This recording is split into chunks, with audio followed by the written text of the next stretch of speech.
Hello everyone. Greetings to everyone. There's so much going on, with all this hullabaloo, this intervention and military operation in Ukraine, which is just about 100 miles. I mean, I'm stationed on the Russian side across of the border, but we hear the sounds and so forth. And Also, I wanted to record this, or rather stream this thing before Facebook gets restricted in Russia, because it will be, the news came because of some info wars, and Facebook restricted some Russian sources, calling them propaganda and so forth, and therefore, there's all sorts of stuff going on, and therefore I may not be able to stream, even have difficulty to getting on Facebook, and therefore I just wanted to record this short message, just give my 2 cents. I've been avoiding that, but there's just so much confusion, so much misinformation. As Mark Twain, his famous saying is that if you don't read newspapers, you're uninformed. If you do read newspapers, you're misinformed, and so forth. Well, today it's not newspapers, it's internet and the major news outlets and the CNN, BBC, and all the major mass media. And what they're given, the narrative they're presented is just the personification of evil. Putin just decided to, just cut off Ukraine, this good and prosperous, democratic, free country, and he just decided to invade it just because he's evil, he's a monster, and he just wants to resurrect Soviet Union. So he is just doing that. He's devouring this beautiful and free country and so forth. Well, let me give my 2 cents on what's happening. You may have to do a little homework, though. You may have to do some reading. Because what we're seeing now is, in my opinion, is the beginning of an end of an anti-Russian, Russophobic project, neo-Nazi project, which was set up on the remains and administrative borders of what is used to be called Soviet Republic of Ukraine. Okay. And you need to know that the borders, and they were all set pretty much arbitrarily, and that harks back to the policy of Bolsheviks.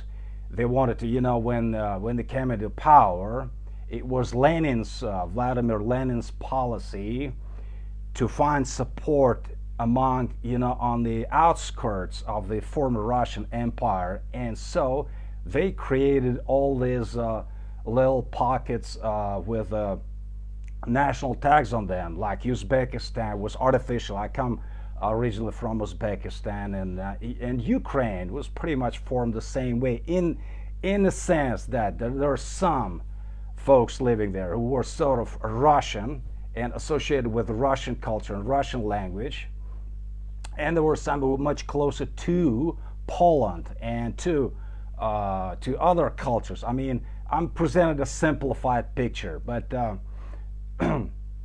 let me explain, or at least give my explanation of what's going on, of this war right now. No one is happy about it. War is a bloody thing and so forth. But here's the thing. What caused it? It is because during some years, in fact, almost from the time that the Soviet Union collapsed, even before that. See, Ukraine, as I see it, and this is a very simplified. There's more to it, but it has the east and west, 2 parts. And roughly speaking, the eastern side is sort of Russian speaking, and a lot of people, the majority of Ukrainians, actually think, speak, and write in Russian. When they clown before television cameras and so forth, they speak Ukrainian, but in fact, at home and among even themselves, even those neo-Nazis, many of them, they speak Russian. But the point is that there's some Donbass region, Donetsk, all those places, They're kind of parts of bigger Russia, okay?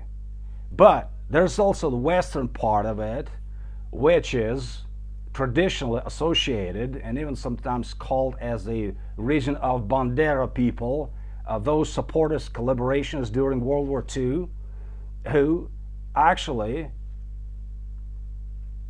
received and entertained the coming German Nazis as liberators, okay?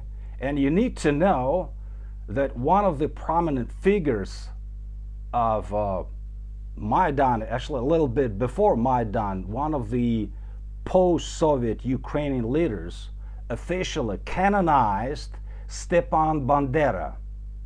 Stepan Bandera, who's a notorious, overtly ultranationalist, he was a Nazi. I mean, in point of fact, they formed SS divisions and battalions, Galiciana, SS units, and they were brutal. In point of fact, I mean, there are even memoirs of some Jews and Poles. I mean, they were brutal on Poles, Jews, and Russians. In point of fact, it was one of their slogans: no Jews, no Russians, no Poles. They joined German Nazi army in 1939. They started to collaborate in the beginning of entering the territory of the Soviet Union. And you just do some reading, the stuff that they did. I mean, as I said, that there's this kind of anecdotal evidence, but I think it's truthful, that the Jews sometimes on the run from all of these brutal people, they would be more, they'd be more inclined to be caught even by Germans than by those Ukrainian ultranationalists, because the Jews would say, the Germans, if they caught you, you'd be sent to concentration camp. You might, in the end, survive and be liberated, as some of them did live through, and survived. But if it was the case that Ukrainian ultranationalists, this OUN, Organization of Ukrainian Nationalists, and Stepan Bandera is one of their ideologists and the politicians who personally killed some people, and he wanted to be a part of the German coalition. Then later on, they had some disagreements because the Germans didn't want to recognize the Ukrainian ultranationalists as side by side. Bandera wanted Ukraine to exist side by side as an ally with with Nazi Germans. Okay, but Germans said, no, you're not German enough. See, because they're all supremacists. Bandera was a Ukrainian supremacist, but Hitler was of a higher level, as they thought, because Germans are on the higher level. At any rate, he had clashes with them too. But in 2008 or 9, at the end of his first and only term, Viktor Yushchenko, he was heralded as the president elected subsequent to the first Maidan, they all call Rose Revolution, a peaceful revolution in 2000. It was kind of relatively peaceful. What he did at the end of his term, he canonized and made a hero officially, gave him a status. He said that now it is what we've been all waiting for, but we need to remember our heroes and give them the status that they deserve. And therefore, Stepan Bandera is a hero of Ukrainian nation. And everybody applauded in whatever that Ukrainian Congress. So you need to know the forces behind the Maidan in 2014. Watch the history. I heartily recommend a documentary by Oliver Stone.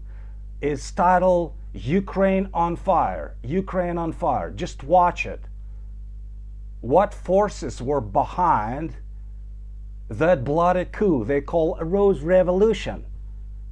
So this democratic state was, from the get-go, it was in fact ultranationalistic. There were such figures as Oleg Tagnibok, who is the leader of one of their ultranationalists. I mean, I forget which one now. Is it Trezub? Trident? And there was also this other fella who is the leader of the right sector. They are overtly Nazi groups, okay? And Americans, I mean, Victoria Nuland, John McCain, they would visit this Maidan, they would support him, give him cookies, coffee, money. They would say, America's behind you. They were supporting this as something that is democratic. It was overtly anti-Russian, anti-everything else. Now watch this. I mean, some rich Jewish people, I mean, I've even saw material that, oh, brutal Russia is now, they don't realize that, maybe they do. I mean, I don't know. It's just, this is a very cynical world that we live in. People continually lie and misrepresent things.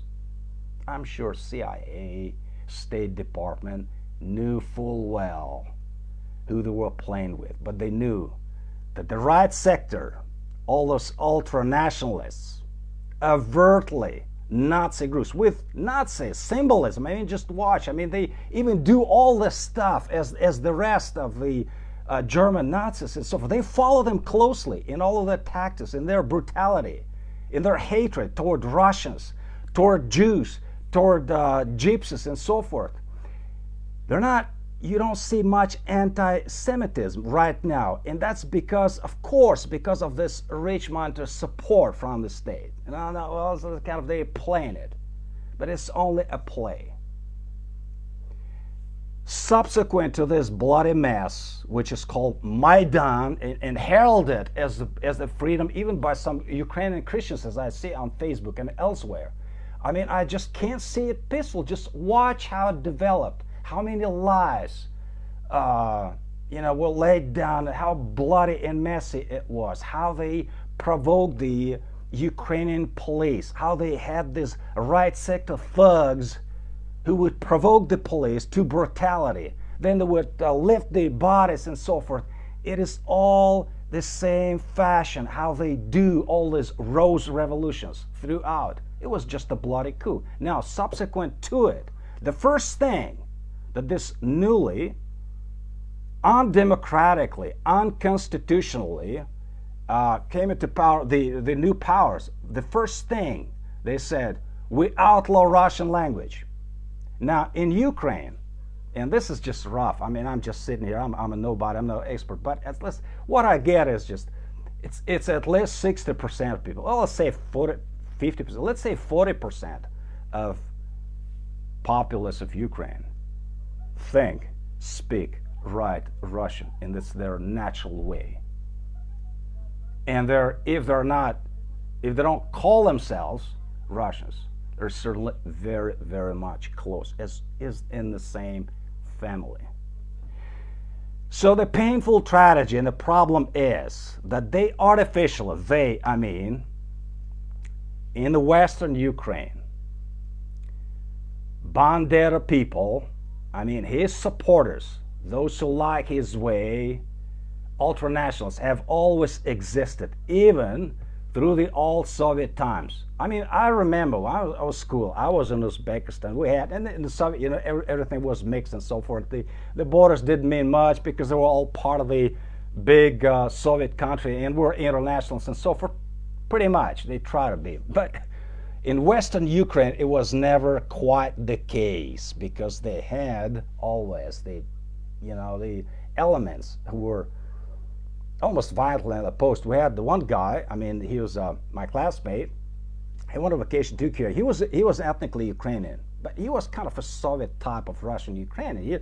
And that was back in Uzbekistan. He said, and he told us, he went for a summer vacation to some of his relatives in Ukraine. And I think it was some place in the Western, I can't recall the place, it's just been over what, 40 years. And so, and he said that they beat him up. He said that he had this rough experience. He went to a store, someplace, and just started speaking Russian, addressing, the clerks and everybody in Russian. They said, oh, so well, why do you speak in Moscow's language? Moscow's is their term, which their slur of how they, call Russians. There's another term that they use as well, which is also kind of derogatory. And they said, "Are you Moscow? Are you Russian that you speak Russian?" He said, "No." I said, "I'm actually Ukrainian." And he gave his name because he had some relatives. And I said, "How come? How dare you speak Moscow's language?" And so they beat him up. I mean, that was back in the old days of when it was pretty much still part of the so those elements were always there. So in 2014, when this bloody coup was set up, and Victoria Nuland and McCain and other congressmen were visiting and so forth, they're already preparing. Okay, let's make this happen. Okay, they wanted Ukraine, of course, to be driven away from Russia. Because again, it's the old Brzezinski geopolitical tactic. Divide and rule. It's even before him, but it's a chess game, okay? So they wanted to make Ukraine opposed to Russia. How do you do that?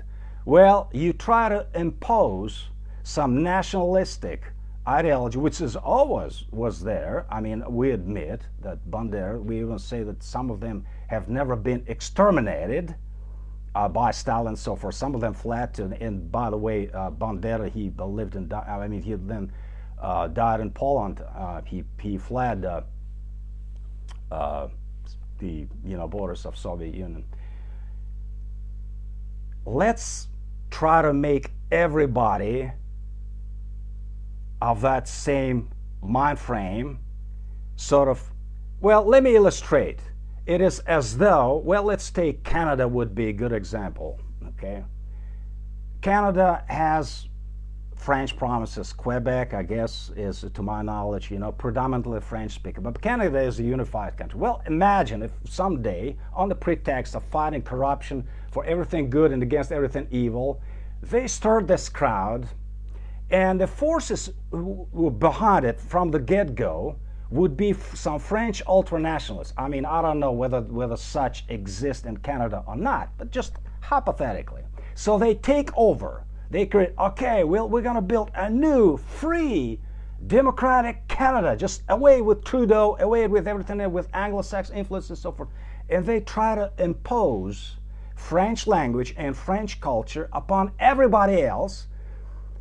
Well, because it is our true identity as an independent country. This is, ladies and gentlemen, exactly what happened to Ukraine. They try to impose the mindset of nationalists in Western Ukraine. And not everybody, I'm not saying that the Western Ukraine, I mean, there's also some other fractions.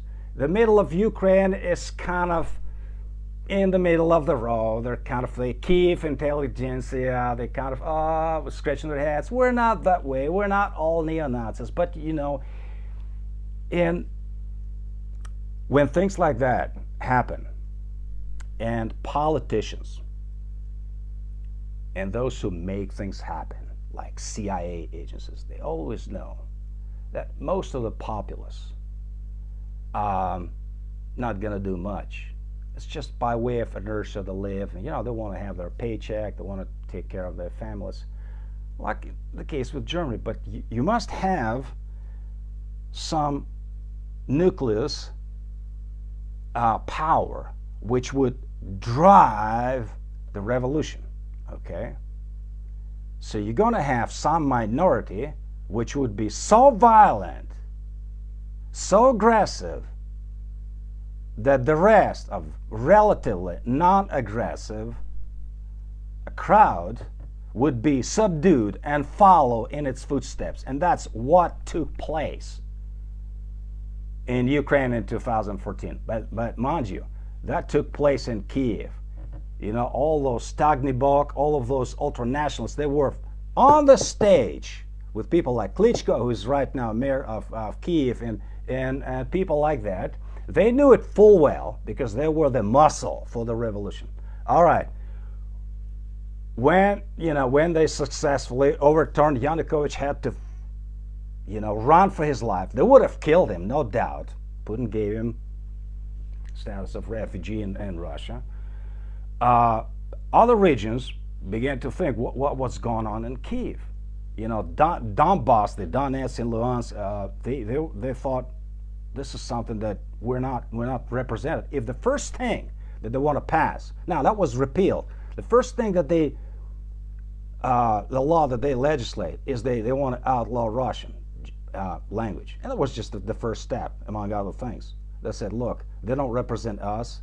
It's just simply the Bandera ideology that is now getting the upper hand in Kiev. They don't represent us. So this region said, no, we're not happy. So the anti-Maidan sentiments and movements began to arise in different parts of Ukraine. So it was a messy time. I mean, it's just so they follow the coup. So sort of they had all those clashes. Then they would send nationalists to subdue the anti-Maidan movements in eastern Ukraine. And then Crimea, which is historically part of Russia, they said, look, if those thugs come over here, we're not going to stand it. Then they had this referendum, and over 90% of population said, we want to be with Russia. It was a bloodless, they call it annexion. Well, they just joined Russia. It was the people's choice. And Putin is right. I mean, if you want to be democratic, you want to recognize that. Even if you think that is illegitimate, what about Kosovo? Nobody asked the mainline Serbia whether they agree that Kosovo should be cut off and be made into an independent, artificially created entity. But all of the civilized world recognized their independence. Why? Because that would weaken the Slavic influence, Serbia and Russia. It's just a sad fact of geopolitics that we've always been viewed as a geopolitical adversary, as an enemy. Putin tried to be nice. I mean, he wanted to, he even said in his last speech, and he said something that I never said before. Even in a private conversation with Bill Clinton was in office at that point. Putin said, what if we wanted to become part of NATO? Russia was even ready to enter NATO itself at some point. It was so delusional about the West. I mean, we want to be just like everybody and so forth. We're not communists. We're not Soviet Union. We want to be with you guys. Bill said, no way. And NATO is just surrounding us on every side. And they keep giving us lies that, well, we're just for the purpose of defense and so forth. They're putting all his missiles and... Anyways, so that's the bottom line, the bottom reason for this conflict. And since Ukraine, the newly installed government in Kiev, failed, they did have a chance, they did have a window. Someone said, all right, see, okay, Ukraine is multifaceted, okay? We have Western Ukraine, we have Lviv, we have people like that who are sort of in favor. They don't even celebrate Victory Day. They never celebrate Victory Day. The East celebrates Victory Day. When the Red Army was liberating, the West does not celebrate because they don't view that as something to be joyful about. See, that's just different mindsets. And this is just one little country.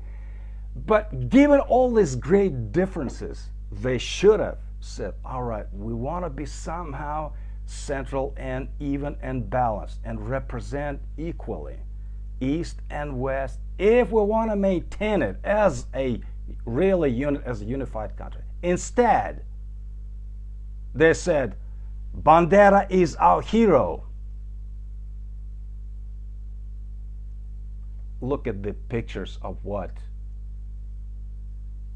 his people did to countless Jews and Poles and Russians that were taking part in violent massacre. Look at those main bodies. And this guy is canonized and heralded as a hero in modern Ukraine. And now mass media is presented this sort, oh, this democratic, this free, this beautiful Ukraine is brutally attacked by this evil Putin and just mindless Russians and so forth. We got to oppose them. We got to impose sanctions and so forth. It's just madness, folks. All right, I know that I'm not convinced everybody. I might not even convince anybody, but at least here's my 2 cents on what is going on. Given all that, still, military operation, still a military operation. It's a bloodshed, even though we're trying to target only military targets and bases and warehouses and stuff like that. Even living quarters of soldiers are not targeted because we want to avoid casualties. We don't want any civilian to be hurt and so forth. With all that, still, it's war, still a war. So I'm not in favor of war, but they really gave us no choice. And another thing is that those people in Donbass, for 7 years at least, they've been bombed, killed, maimed, tortured, torn apart by all this bombshell daily, on a daily basis. And they said, well, we're fighting terrorists. So Minsk agreements, according to Minsk agreements, Ukraine president got to sit down with the leaders of those self-proclaimed at that point Republic of Donetsk and Luhansk. So we're not negotiating with terrorists. So we're gonna just, we're gonna deal with them. So they would send, they have neo-Nazis as part of their military. There's the official VSU, which is the Ukrainian military, which kind of the state, which is kind of supposed to be non-biased, and there are also free battalions, which are overtly neo-Nazi in their ideology and their symbolism and so forth. They're even outlawed even in the States, but as long as they can be used against Russians. Well, there may be, they may be thugs, but there are thugs on our side. Let's use them against Russians. And so those thugs have been bombarding, shelling, killing, firing at just people whom they claim is their. They say, well, this is our territory. Okay, if this is your territory, you have your citizens, civilians, for 7 years, and the West is practically crickets. Okay, that's just some conflict, some terrorists. It's Russia. They're fighting Russia. It's not Russia they're fighting. They're killing their own people. For 7 years they've been doing that. Now Putin said, no more. We're going to have to deal with that. And that's what's taking place before your eyes. So just my very biased perspective, I admit. So, and also, I've also said that on Facebook, it's going to be restricted in Russia. And there are reasons for that, and there may be weighty reasons, but the point of the thing is just like with the Twitter. Last year, I couldn't get on Twitter. I mean, I don't use Twitter. I have an account. It's basically frozen, but it's just, it won't work if, I might not be able to stream. So, might be my last stream, or, I don't know. So,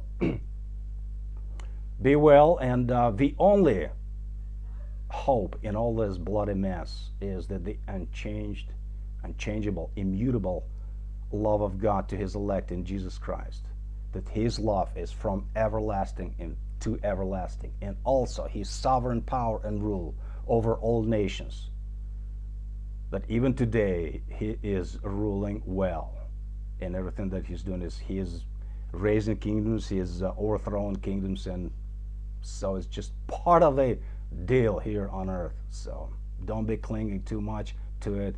God still loves his people, and he shall love you to the end. Be blessed.